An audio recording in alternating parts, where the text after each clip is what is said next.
judge said not only was it wrong for him to pray, he prayed the wrong way. We'll explain why that judge was wrong in at least 3 different ways. I'm Stuart Shepard, and this is First Liberty Live. Thank you for liking and sharing the videos that we do. We're noting that our follower count has been growing over the past months, and it's because of you and the fact that you share these with your friends and family. So thank you in advance from us for doing that again. I've got Coach Joe Kennedy and General Counsel Mike Berry here at First Liberty with us. I need to mention they both served in the Marines. Mike, of course, still in the reserves. Hi, Joe. Hi, Mike.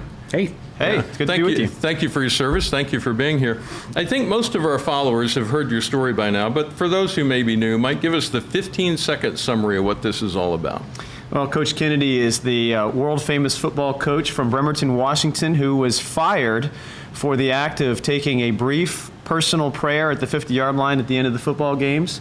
The Bremerton School District told him that if he wanted to talk to his players, he could talk to his players. If he wanted to talk to other coaches, he could talk to coaches. But if he talked to God, he would be fired. And of course, as I know and as Coach knows, for U.S. Marines who have served this nation and defended this Constitution, that's just a bridge too far. And we're right on the next major milestone in this case, which we're going to talk about. But first, Joe, you've been in this fight for 6 years. What keeps you going? I'd like to see my family, of course, because my wife is my biggest fan. And, you know, this is something that needs to be done. It's for everybody out there. And every time I go and I talk to somebody and realizing that not everybody can stand up for their rights, and a lot of people don't even know they're losing them. So every time I get a chance to talk, I realize there's so many people out there that I'm also fighting for. It's just not about myself, but it's for God's glory and to do what is right. Yeah, I appreciate that. Why did you make the commitment to pray after every game?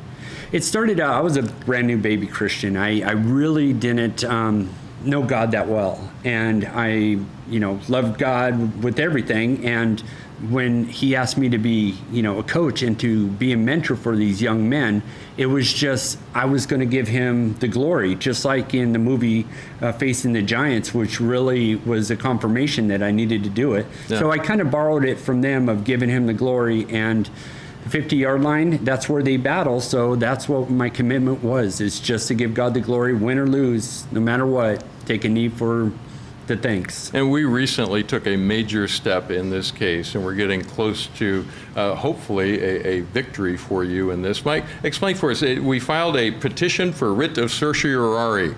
I just wanted to say that out loud because it makes me sound smart. Explain for the rest of us what that means. What is that step in the process? Yeah, well, the petition for writ of certiorari, or a cert petition, as we call it shorthand in the legal profession, is when you ask the U.S. Supreme Court to hear a case. Most people may not realize that the Supreme Court does not have to hear every case that is brought before it. And in fact, you have to ask the Supreme Court. You petition the Supreme Court to hear your case. Yeah. Statistically speaking, the court takes less than 1% of all the cases that are brought before it. And in order to get your case heard before the Supreme Court, when you submit your petition for certiorari or your cert petition, the judges will actually meet, they'll review the cert petition, and then they'll vote. And you have to get a minimum of 4 out of the 9 justices to say, we want to hear this case. And if you get 4 or more to hear your case, then you have your Supreme Court case, right? So that's the big dance. That's what every lawyer always dreams of, having a case go before the U.S. Supreme Court. And so that's what we're hoping for in Coach Kennedy's case. And by request, it's not like you write, please take the case, but it's 46 pages long. It's a lot of research and background and really making the best possible case to try to get them to pick this up for sure. Yeah, at First Liberty Institute, we work with the best lawyers in America, and these are lawyers who have been to the big dance, as I called it, many times before. In Coach Kennedy's case, we're working with former U.S. Solicitor General Paul Clement as our lead counsel on the case. He's argued more cases at the U.S. Supreme Court than any living person. So I have a feeling he knows what he's doing. He knows what it takes in order to get the Supreme Court for those justices to say, yes, we think this is an important, worthwhile case that we need to hear. A lot of work went into that, and it is a good read, and it's written in a way that you don't have to be a legal expert to understand it. So we're going to post a link to that in the comments section that goes with this video if you'd like to read it. If you are in the legal profession, you'll find it very insightful. If you're not, it's just interesting to hear how they lay out the argument and try to convince the court that this is something that has to be picked up. Joe, we often talk about the final silent prayer that they fired you for. We just did. But there's a story in that petition that got to me when I was reading through this. It made me stop for a moment, and that is, as you and the school were going back and forth in the weeks leading up to that, they kept moving the goalposts. They kept changing the requirements on you, until finally one game you decided, okay, I'm not going to pray tonight. And the game ended, and you got in your car, and you headed home. Take us back to that moment. Then what happened? Yes, I sat down with all my friends from the school district, the superintendent and the principal and everybody else. These are people I worked with for a decade. These are personal friends of mine. And I did not want this fight. I thought we could work it all out. And like you said, they kept moving the goalposts.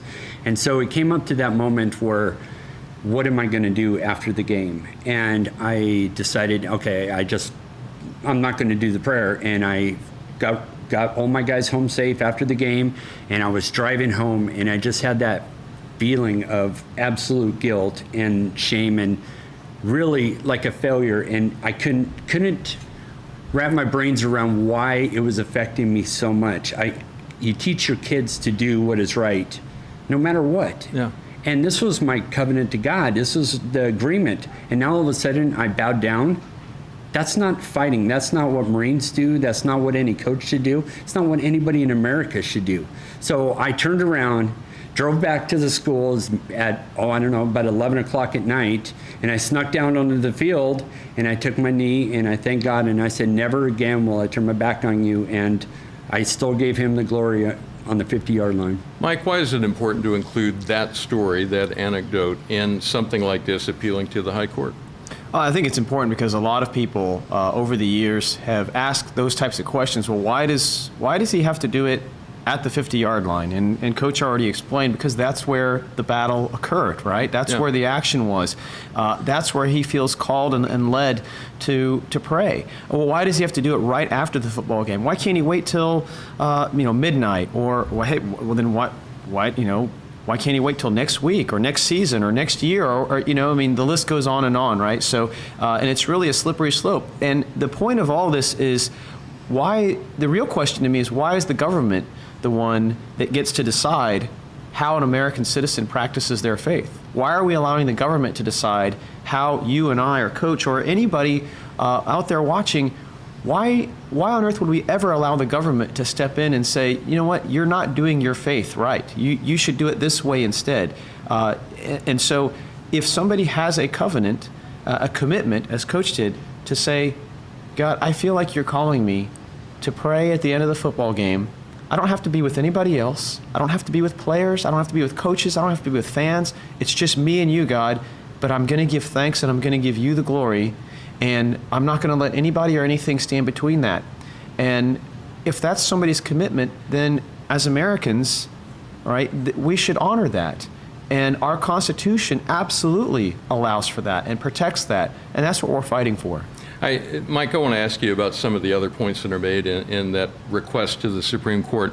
A lot of it is about what happened at the appeals court level. The Ninth Circuit has ruled against Coach twice already in this, and the second time around they doubled down in a big way. I mean, they really went after it. Judge Smith, who wrote the latest opinion, said, and this is a quote, he personally finds it more than a little ironic that Kennedy's "Everybody Watch Me Pray," and that's his air quotes, not mine, that Coach Kennedy's "Everybody Watch Me Pray" staged public prayers so clearly flout the instructions found in the Sermon on the Mount on the appropriate way to pray. So he's saying not only are you legally wrong, but the judge is saying personally, you're just praying wrong. I mean, that's how we would summarize that in Kentucky, where I'm from. I hear a little hostility in that, Mike. That's more than just making a legal case against him. Well, that's more than just a little hostility, right? I mean, that's a federal judge telling an American citizen, a U.S. Marine, combat veteran, who's dedicated 20 years of his life to defending this Constitution that we all love, and telling that person, you're not doing Christianity the right way, or more specifically, you're not doing it the way I would do it. I personally find that a little more than a little ironic. Yeah. And the other piece of that to remember too is that Judge Smith did that over the objection of 11 judges of the Ninth Circuit. So it's not like this was a runaway victory, right? Yeah. For Judge Smith on the Ninth Circuit. I mean, there were 11 judges of that court who said, "Whoa, this is wrong, right? This is bad." And so, I mean, to kind of tie this into the Supreme Court and our cert petition, we're very hopeful that at least four or more of the justices will look at what those 11 judges of the Ninth Circuit said, and that will provide them with some, with some good meat to decide, you know what, those 11 judges on the Ninth Circuit who dissented against Judge Smith, that they were right. This was a wrong decision, and we need to correct this. Joe, what goes through your mind when a judge at that level tells you in kind of a snarky way that you don't even know how to pray appropriately? I've heard that many times, on Facebook, social media, any platform, many discussions I've had with people. Why can't you just do it this way? Why can't you do it that way? And it's really none of their business how I do it. This is my thanks to my God. I'm going to say it the only way I know how and what God and I came up with. Yeah. So I'm pretty much used to it. I mean, the guy, I think, personally, he's got some issues with me, but hey, it's his right to have his own words. Mike, toward the end of the request, our attorney summarized it like this, and I thought this captured the essence of the case really well. It says, "The record is now complete. The decision below is now final," meaning the lower courts, "and the Ninth Circuit has now doubled down on its highly troubling free speech conclusion and added free exercise and establishment conclusions that are indefensible. The resulting decision is a triple threat to individual liberty and First Amendment values." So basically, it's saying the Ninth Circuit got it wrong on about half of the First Amendment when you put all that together, because they're talking about the clauses in the First Amendment as they laid out. Unpack those three clauses for us and how they got it wrong on each one. Yeah, so the First Amendment historically contains 6 clauses, and so when we say that they got it wrong on half of the First Amendment, right? What we're talking about is, and these are the clauses that probably anybody who's taken high school civics or U.S. history hopefully are familiar with. Hopefully you learned these in high school, but the first one is the Establishment Clause, right, which says that Congress shall create no law respecting the establishment of religion. Right. So that's where basically can the government formally establish a national religion? Well, the First Amendment says no. And then it says, nor prohibiting the free exercise thereof, right? So that's the one that gives us the right as American citizens to freely exercise our religion. That's what we're asking for on behalf of Coach Kennedy. Can he, as an American citizen, enjoy the right to freely exercise his religion by simply, again, taking a brief personal prayer, 15 to 30 seconds at the end of the football game. Yeah. And then finally, the one that, another of the clauses of the First Amendment that we're very familiar with, the Free Speech Clause. Why? Because, well, prayer is a form of speech, right? It's a form of expression. So we have two in the Ninth Circuit, just as we said in the cert petition, got it wrong on all three. And to explain that, so we're saying that really the two questions that we're asking to the Supreme Court in our cert petition. First, when a public high school football coach, like Coach Kennedy, prays at the end of the football game, is that government speech? Because that's what Bremerton School District is saying. It's like, well, he's wearing a Bremerton, a shirt that says Bremerton High School on it. Yeah. So is that government speech or is it private speech? And then if it is private speech, then can the school district nevertheless fire him for engaging in private speech because it's worried that somehow people in the stands or people in the public will see his private speech and get confused and think, oh, well, he's a football coach and he's praying, boy, the government must be establishing a national religion. Said no one ever. It said no one ever, right? Yeah. And in fact, there's a famous case, it's not a Supreme Court case, but it's a Court of Appeals case that said, when a situation like that comes up, and a school district is left to try to think, well, we're so worried about people thinking that it's going to be a formal establishment of religion, they said, how about this? Instead of, they use this phrase, squelching the speaker, why don't we educate the audience? Yeah. Right? Simply tell the audience, hey, that guy you see out there praying, he's not speaking on behalf of the government. He's a private citizen, and he has the right to do that, just like all of you. And especially by the time this came around to the point where you got fired, everybody in the community knew. Well, that's an interesting fact that the superintendent, he actually addressed the entire school district in our community with a newsletter that explained that he is not speaking on behalf of the school. Yeah. Everybody knew what I was doing. And one thing further was, when the judge said I was flaunting it and everything else, I've been doing this for 8 years. And now all of a sudden I'm flaunting it. And when we watch the video at the end during the depositions, the superintendent couldn't even pick me out on the screen of where I was praying. So I don't know who I was flaunting this to and wanting the spotlight on me, because I did this for 8 years without even a blink of an eye from anyone else. Yeah, and Mike, the free speech and free exercise part really get to the heart of the legal matter here. The first time we brought this, it was under the free speech part, but we were invited back by the 4 justices on the Supreme Court to bring it back and also make the case for free exercise. Unpack that for us, why that's significant, what it could change. Yeah, well, for years, for decades, there's been a case on the books called Employment Division versus Smith. And it's really been a thorn in the side of constitutional litigators and religious liberty practitioners such as us at First Liberty, because the Employment Division versus Smith case, without really getting down into the weeds and the minutia of it, it essentially, it made asserting a free exercise claim like we're doing here a much more difficult road than it should be. All right, let's just put it that way. And so it was always this very difficult hurdle to overcome. And when the 4 justices, the first time we tried to get the case at the Supreme Court, told us, we need some more factual development. So you go back to the district court judge, to the trial court judge, and get some more facts, let the judge develop the factual record a little bit more. But oh, by the way, we noticed that you only gave us a free speech claim, you didn't give us a free exercise claim. We think we know why, and it's because of that Employment Division versus Smith case. But you know what? It might be time for us to take a look at that Employment Division versus Smith case. So it was sort of a subtle way of signaling to us and to others, don't be afraid to bring a free exercise claim to this court on facts like this. Now, I want to be the first to be clear here. The court wasn't guaranteeing us that they'll take the case or that they'll rule in our favor. But everybody who read that, it sent shockwaves through the constitutional legal community, because everybody said, oh, wow, the court seems to be at least very subtly signaling it might be time for somebody to challenge Employment Division versus Smith. And that's what we're trying to do here with Coach Kennedy as well. So I think that's an important thing for folks to understand, is that Coach Kennedy's case, while it's absolutely about Coach Kennedy and what's happened to him and the injustice that he has suffered, if we're actually successful and we win this case, this is going to blow the doors open on the rights of millions of Americans. Far beyond Coach Kennedy, this is public school teachers, football coaches, principals.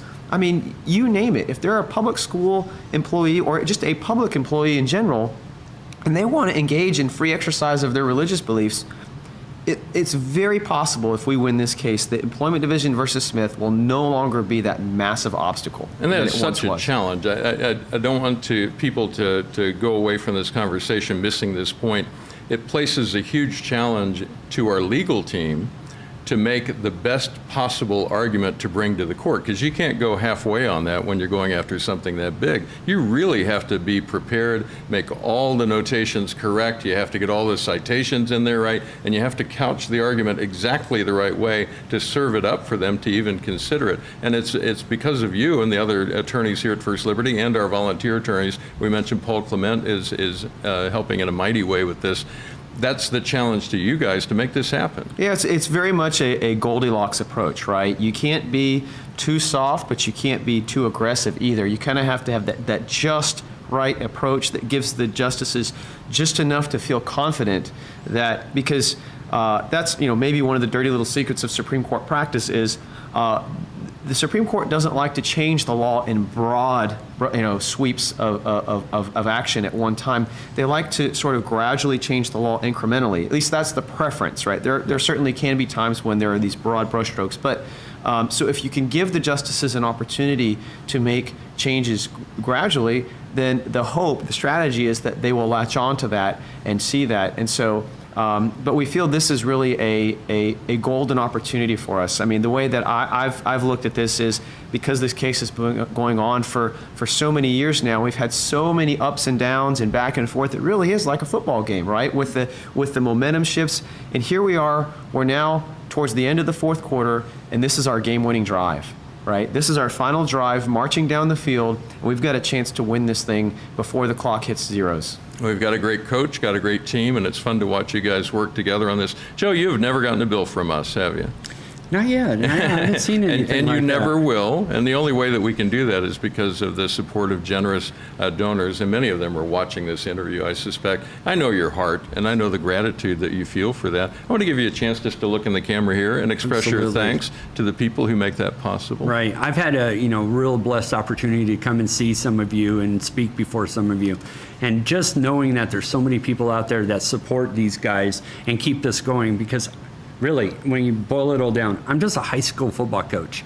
I have barely 2 nickels to rub together, and the legal fees for 6 years, 7 football seasons, I couldn't even compute that. I have no idea what that would possibly cost. There's no way that I could do this. So it's never just one person donating. It's all of those people. They give $1, they give $100, $1,000, whatever that amount is. That is a blessing that is not just me. I know all the clients that know the cases that you guys are fighting for, and we would be lost. We would have been ran over by the government first day without First Liberty and the people that's out there. So everybody that's out there, I thank God for every single one of you. So if it's just a prayer or if it's the donation, it makes no difference to me. I love the support that I get out there from everybody out in the crowd and from First Liberty. Well, we are proud of you, and we're honored to serve. Mike, you want to get the final word on this to wrap it up, put a bow on it? Yeah, it's really just a reminder to everybody that, as I said a few minutes ago, this case, while it's absolutely about Coach and about the injustice that he has suffered, it's about so much more than that. It's really about all of the fastest way for us to lose our freedom as Americans is to fail to stand up and say, that enough, right? I'm proud of Coach for taking that stand. It's cost him dearly, but if and when we win this thing, it's going to send. Again, it's going to have a massive ripple effect across the nation. It's going to affect millions of Americans. So we really look forward to getting our day in court, hopefully. Yeah, we invite you to stay connected with us. Of course, we'll keep you updated as we go forward here at First Liberty, both through First Liberty Live and through our website. You can sign up and subscribe for First Liberty Live, and you'll get email notifications when new episodes come out. So we encourage you to do that so that you can keep up. We also have a special page set up that goes into more detail on Coach Kennedy's case, including a video of a conversation he and I had walking around the football field in Bremerton, Washington, and talking about the details of it. There's also downloadable resources on that page. We provided it so that you could have a full view of this and understand it in great detail. And again, we'll put the link for that in the text that goes along with this page. Joe Kennedy, Mike Berry, thank you so much for joining us. Great chatting with both of you. Always good to see you, Joe. It's good to see you. Thanks for having us. Everyone. All right, and we will see you next time right here on First Liberty Live.